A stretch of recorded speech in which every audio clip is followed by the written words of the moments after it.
राजेंद्र नगर पिल्ला नंबर 248 पर 2 दिन पहले पेश आए कत्ल वाक़े के सिलसिले में मजीद इंकशाफात सामने आए हैं।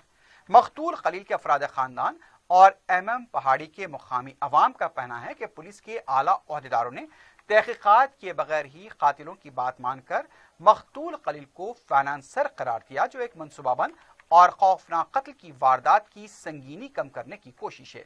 मकतूल के वालिद, चचा, बहनें और बेवा ने 4TV से बात करते हुए बताया कि मुनज़्ज़म मंसूबे के तहत खलील का कत्ल किया गया।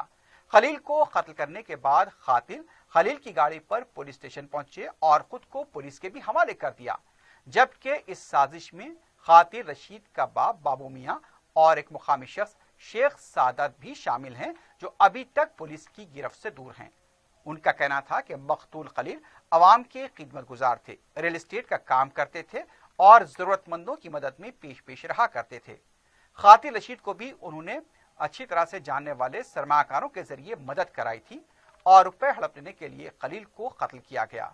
खलील की बहन ने मुनासिब तहकीकात न करने पर और मंसूबा साजों को गिरफ्तार न करने पर पुलिस स्टेशन के हाथे में खुद को जिला लेने का भी इंतबा दिया। 4TV के नुमाइंदे SM रफीज से मकतूल के अफराद खानदान की बातचीत के दौरान अतराफ के कई अफराद भी जमा हुए जो रशीद का शिकार बने हुए थे। किसी न किसी बहाने से रशीद ने उनसे कर्ज लिया था। यह भी इत्तला मिली है कि कातिल रशीद ने उसरात खलील के साथ एक और शख्स को कत्ल करने की भी साजिश की थी, जो रशीद की होटल में गोश्त सरबराह किया करता है, जिसके रशीद 18 लाख रुपए बाकी है। लेकिन कत्ल के दिन वो कहीं मसरूफ था और रशीद का शिकार होने से बच गया।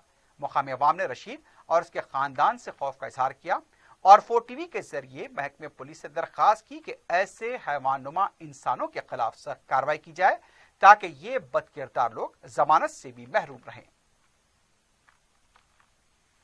पुलिस क्या करी, इसको वो फाइनेंसर लगा दी लेबल, फाइनेंसर था बोल के। कल आई थी पुलिस, बोला एक भी अगर बता दो या फाइनेंसर, एक आदमी को तो नहीं करता ना, 10 को करता फाइनेंसर, एक भी लाके खड़ा कर दो, सबूत दिला दो फाइनेंसर था बोल के। फाइनेंसर नहीं है, चुप एक केस को कमजोर करने के लिए फाइनेंसर बना दिए उसको। इसलिए मैं यही चाहता हूँ बार बार वो लेबल हट जाना उसका, जो फाइनेंसर था। पुलिस को भी ये मैं वार्निंग देता हूँ कि वो लेबल हटा देना, नहीं तो इस पर मुकदमा डाल दूंगा मैं, झूठा इल्जाम लगाए बोला। मैं एक ही बेटा था मेरा, अब मेरा सहारा कौन है? 5 बेटे हैं, एक बेटा था वो, अब मैं क्या काम कर सकता हूँ? रशीद को दिए थे, हमारे 4 लाख रुपये देना है, घर बना रहे बोल के रहे थे सब। ना तारीख को दे तुम बोले थे, आज हम जाके पूछे तो हमारा पैसा वो हमारे बच्ची शादी के रखे थे, हम दूसरे जगह खर्चा लेके अब शादी करे बच्ची की, अब वो पैसा वैसे से हमारा उनके पास।